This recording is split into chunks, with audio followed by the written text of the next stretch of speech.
Let's lift it up and let me take a look at it and see what's going on with it. Very heavy. Yes. So you need to make the decision that there is some responsibility for your part, that you need to change your eating habit or you're going to die. Just months ago, a few steps would leave her dizzy and gasping. Her weight was near 600 pounds. Her lung function badly damaged. Getting dressed, cooking, leaving the house, even basic hygiene, all required her husband's help. She depended on him even to breathe, living under the same roof. Yet, in completely different worlds, dependence slowly turned into pressure. Intimacy began to warp. She wanted to be a good mother. She wanted to find herself again. But even caring for herself felt like a luxury. She started hating this sense of helplessness and made an incredibly hard choice. He needs to go on with his life. I need to go on with mine. We need to separate to where we have other lives, not each other. I know it'll be hard at first. It's a new chapter, and I'm ready to open that new chapter up. She left her familiar home with her children and went to an unfamiliar Houston. No one arranged things for her anymore. She had to carry everything on her own. At first, standing for a moment would drain her. Every step was pure willpower. With the doctor's help, she began controlling her diet and doing basic training. No matter how slow, she refused to move backward. The weight slowly came down. Her lung function gradually improved. She no longer relied on oxygen all day. Breathing became easier. She started grocery shopping on her own, cooking for herself, taking her kids out, no longer asking for help at every turn. When she stepped on the scale again, the number dropped below 400 pounds. The doctor finally nodded. Her body was ready for surgery. On surgery day, she shook with nerves, but she did not back away. She knew this step had to be taken. This was not the end. It was a new beginning. She began truly taking control of her life, step by step, walking her way back. Would the surgery succeed? How long could she hold on? This fight against fate is only just beginning. Come on, you gotta stay away. Honey, I'm getting some people out here. Benja was in really bad shape. I'm glad she came in the right time. If she didn't come, we would have lost Betty. Betty almost died. Weighing 600 pounds, she suddenly collapsed at home. Her husband rushed her to the hospital, and the doctors stabilized her vital signs, but they found something shocking. 2 months after surgery, she hadn't lost a single pound. When the doctor pressed her, Betty finally told the truth. How am I supposed to do that when my husband doesn't want to do it with me? Like, he wants to eat. I'm not getting no support from him at all. I can't do this without somebody to help me say no. It turned out her husband had a fetish for her being overweight. He didn't want her to lose weight because he was scared she'd leave him. Even though Betty needed to control her diet after surgery, her husband still insisted on cooking her high-calorie meals. Every time she tried to talk about it, an argument would break out. Betty was stuck in this conflict, not wanting to lose her husband, but the doctor's warning felt like a slow, painful death. Betty broke down in tears, helplessly staring at her husband. She didn't know where to turn for support, but she didn't want to lose the man who loved her. So the doctor arranged therapy for them. The therapists helped finally open them up. Her husband confessed he'd been pushing Betty to gain weight because he feared she'd leave him, but he never realized he was hurting her. Betty, at last, shared her own deep pain. She'd been abused, so she had always avoided intimacy, but she'd always loved her husband. With the therapist's guidance, they finally started communicating openly, deciding to work together on their health. Betty's weight loss journey started moving forward, and she felt happier and more at peace. Her family was stunned by the huge transformation. 3 months later, Betty successfully lost the weight, and she and her husband celebrated their progress. Their relationship grew stronger, and they began looking forward to a brighter future. Betty knew that the real turning point in her life had just begun. Nicole tells me that it's very humiliating that I had to hose her butt. It's gross sometimes, but it's what I gotta do to take care of the woman I love, and I would jump through flaming hoops for her. She eats 10 bags of chips for breakfast. She can't even fit into the bathroom, so she bathes in the backyard. Her boyfriend holds a hose, washing her body. The humiliation makes her afraid to face anyone. Her childhood was completely broken. Violence and drugs filled her home. Food became her only comfort. Her weight kept climbing. At 16, she passed for 100 pounds. At 20, she got pregnant. Then her boyfriend suddenly disappeared. She fell apart emotionally and became bedridden. For years, the day her baby was born, her blood sugar nearly killed the child. She couldn't walk. She relied on a wheelchair. She couldn't even take care of her baby. The child started calling grandma mom. That my kids think their grandmother is their mom and that I'm not even a parent. One time I said to my son, "Do you love mama?" And he looked over at my mom and smiled. And it made me feel like he was calling her mom. And that's very hurtful. That's when she realized she was losing everything. She decided to change her fate and seek medical help. She chose weight loss surgery and started learning how to control her eating. Every day was filled with pain. As she tried to stand again, she learned to face her fears instead of hiding behind food. For the first time, she took back control of her own life, but the real challenge was only just beginning.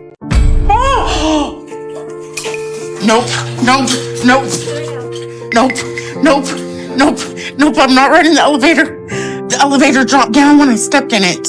Tasha's greatest fear isn't the pain, stepping into an elevator. Every time the doors close, a vision flashes through her mind, the elevator collapsing, her trapped inside under the weight. She knows with her size, this isn't a fantasy, it's the reality she worries about every single day. Tasha's obesity didn't happen overnight. At 21, she met her ex-husband. Everything seemed perfect at first, but soon after marriage, the abuse began. He was physically violent, but she didn't leave. Instead, she had 2 daughters with him. She thought enduring it would bring safety, until one day she finally broke and escaped with her children. But leaving didn't make the fear vanish. To avoid thinking about it, she turned to binge eating. Food numbed her briefly, but it never healed the pain. At first, she could still work and support herself and her kids, but as her weight kept rising, she lost her job and the ability to live independently. Even daily tasks required help from her daughters. She began to realize obesity wasn't just trapping her, it was burdening her children too, making them take on responsibilities that weren't theirs to bear. After countless nights of painful struggle, Tasha finally decided to seek help at a hospital, but just stepping out of the car, she almost fell. Her legs barely had any sensation. Luckily, a nurse was there in time, pushed a wheelchair to catch her. Even so, the experience left her shaken. Then she found out her ward was on the 3rd floor. In that moment, hope almost completely collapsed. How could she, barely able to stand, take the first step toward change? Could Tasha finally break free from the prison of her body and her fears? Her story is only just beginning. Get some infection. She is going to die. And you never I'm not saying that I'm not, but do you think I'm going to buy her anything else? Don't put it all on me.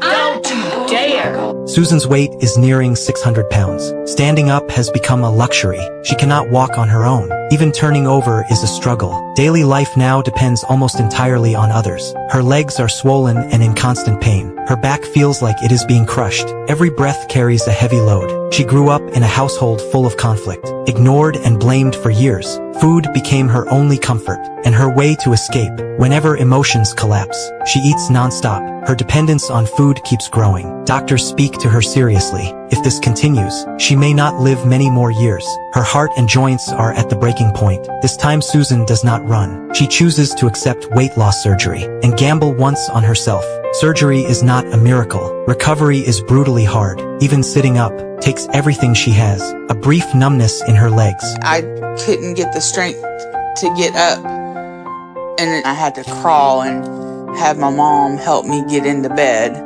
Makes her completely fall apart. She starts questioning if she made the wrong choice, but she refuses to quit. Every day, she forces herself into rehab. Even standing 1 second longer is a victory, from lifting her legs to slowly shuffling forward. Every small step reminds her her body is responding. Months later, she can move independently. She begins relying less on her mother. 1 year later, she turns 38. From barely walking to standing firmly in her own life, the change is real. This is not a miracle, but the result of relentless persistence. She finally takes back control of her life. Susan knows the real challenge is just beginning. How far can she go next? No, please tell me. I can't do this. My back hurts. Telling you, This woman is only 23 years old, but her weight has has reached 700 pounds. Her name is Nicole. One night in a hotel, she simply sat down, and the bed collapsed. Her weight was more than the bed could handle. Her children were terrified, but Nicole felt confused and blamed her family instead. She wanted to switch rooms, but her husband had no money left, so together they took apart the broken bed frame. That night, they barely made it through. The next day, Nicole finally realized she couldn't live like this. She decided to see a doctor for help. To get there, she and her family had to move. Along the way, her anxiety exploded. Food was the only thing that calmed her down. After a long journey, they finally arrived. Nicole stepped on the scale. The number on it terrified her. The doctor saw she had gained 30 pounds in 7 days. He told her surgery wasn't possible yet. She had to lose weight first. Nicole returned to the hotel, feeling defeated. She lay on the bed and kept eating pizza. She kept telling herself to diet, to stay strong, to push forward. But the pressure never left. At her first follow-up, the doctor refused her again. He told her to think about her family. Those words finally reached her. Nicole decided she had to succeed. She found a therapist and opened up about her struggles. After counseling, she began to truly change. She worked hard, lost the weight, and finally qualified for surgery. As the pounds dropped, she was no longer trapped at home. The stares from strangers slowly disappeared. Her life started to improve, and I hope everyone watching this finds their own turning point. May your days get brighter and better. I'll see you in the next video. You need ambulance. Oh God, yeah. I can't believe this. I don't think he fell for real. Oh God. Steven suddenly collapses, screaming in pain at the top of his lungs. He insists on calling an ambulance, but his father knows the truth.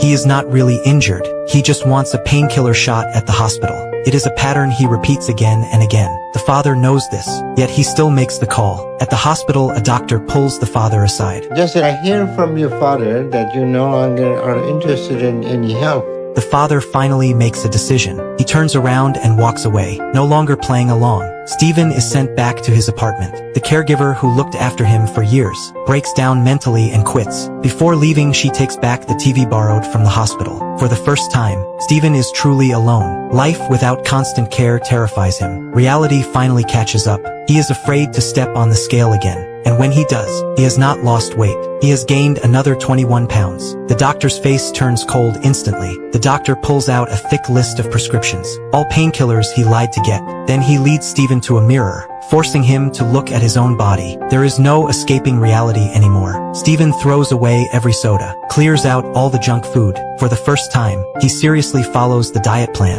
2 months later at follow-up, he has lost 73 pounds. The doctor finally nods. Surgery goes smoothly. The weight keeps dropping. He starts planning skin removal surgery. When his father sees how much thinner he looks, they finally hold each other again.